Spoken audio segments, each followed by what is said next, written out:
What is clear is that people are suffering in this country. Hardships are on the increase.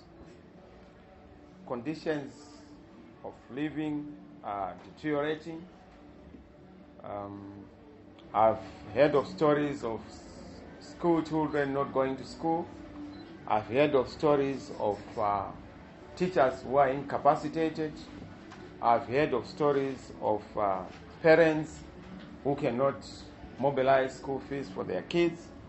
The situation has gotten to another stage. And the country needs what is needed most, real change.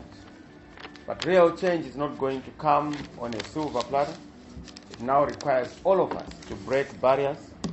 And this is why in our Agenda 2020, we say that we have to break barriers.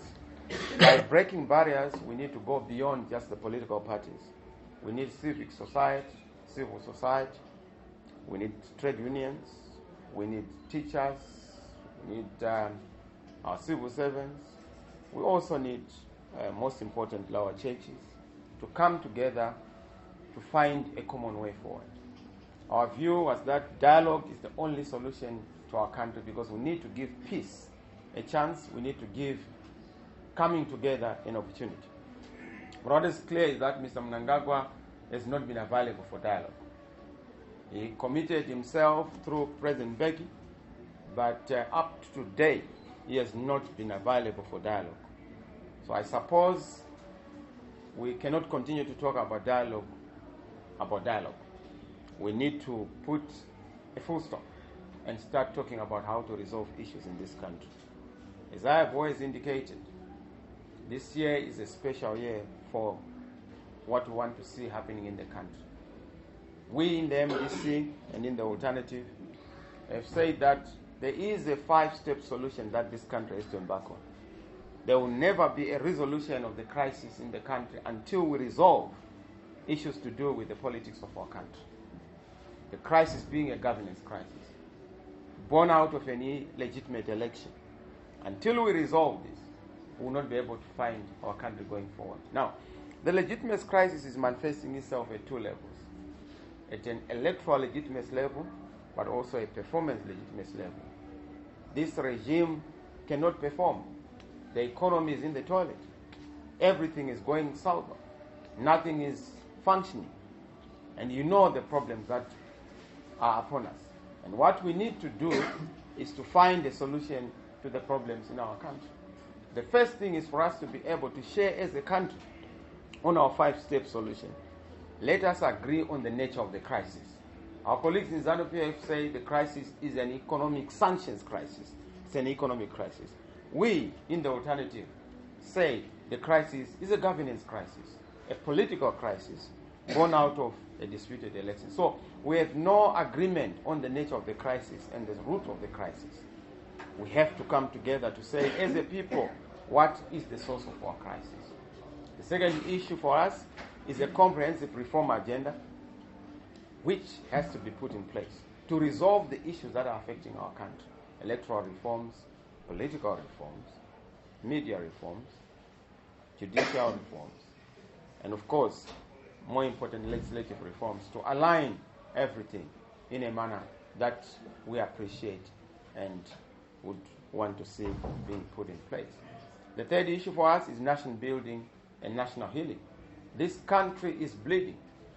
Every societal problem has to be resolved through some kind of a consensus building. We need a convergence in the country to heal our national wounds, to heal our issues to do with our past, in omissions and in commissions.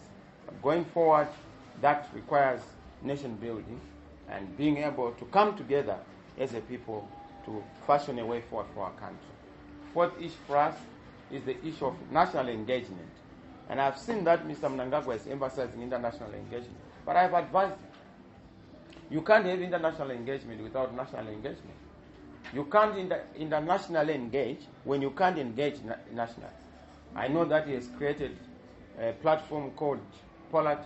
We've dismissed that platform as a non-starter because it is a sideshow.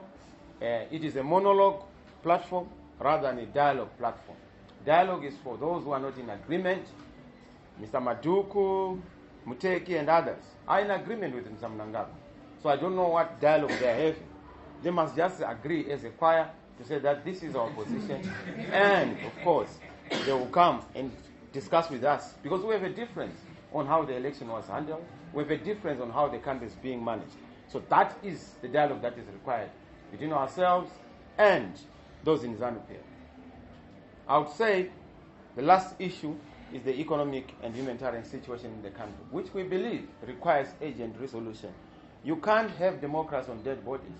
So we need to make sure that our people, Zimbabweans, are fed and are rescued from the food crisis and food situation we find ourselves in.